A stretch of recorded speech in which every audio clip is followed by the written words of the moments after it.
अस्सलाम वालेकुम, की हाल जे? ठीक ठाक। ते अज दा अपना मौजू है ताकि जेड़ा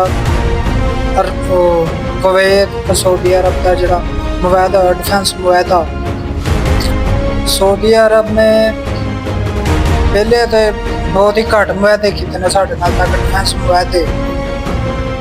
हुण क्यों इन्नी जरूरत पेश पई है इन्हां दी, ताकि जरूरत आई तक जां इन्हां नूं पहले पता होएगा ताकि जंग लगन वाली है पाकिस्तान नाल डिफेंस मुआहदा कर लईए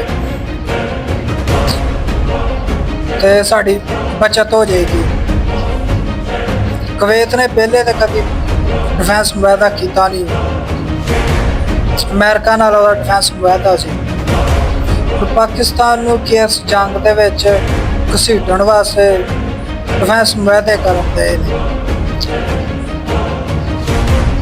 ਉਹੀ ਹੋ ਸਕਦਾ, ਹੋਰ ਕੀ ਹੋ ਸਕਦਾ ਫਿਰ ਇਹਦੇ 'ਚ। ਪਾਕਿਸਤਾਨ ਨੇ ਕਿਹਾ ਤਾਂ ਕਿ ਉੱਥੋਂ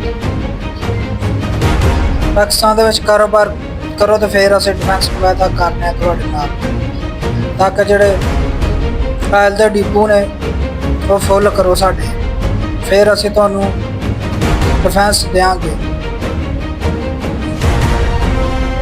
ਤੇ ਹੋਰ ਇਹਦਾ ਕੀ ਹੱਲ ਹੋ ਸਕਦਾ ਤਾਂ ਕਿ ਜਿਹੜਾ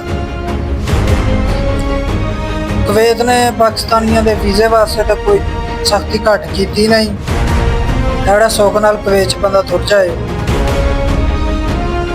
ਉਹ ਤਾਂ ਹੋਇਆ ਨਹੀਂ। ਡਿਫੈਂਸ ਮੁਆਹਦਾ ਕਰਨ ਦੀ ਕੀ ਜ਼ਰੂਰਤ ਪੇਸ਼ ਆਈ ਤਾਂ ਕਿ ਜੰਗ ਦੇ ਵਿੱਚ ਸਾਨੂੰ ਜਿਹੜੇ ਮਿਜ਼ਾਈਲ ਘੱਟ ਵੱਜਣ ਤੇ ਅਸੀਂ ਜੰਗ ਦੇ ਵਿੱਚ ਘੱਟ ਘਸੀਟੇ ਜਾਈਏ। ਇਹੋ ਵਜ੍ਹਾ ਹੋ ਸਕਦੀ ਆ।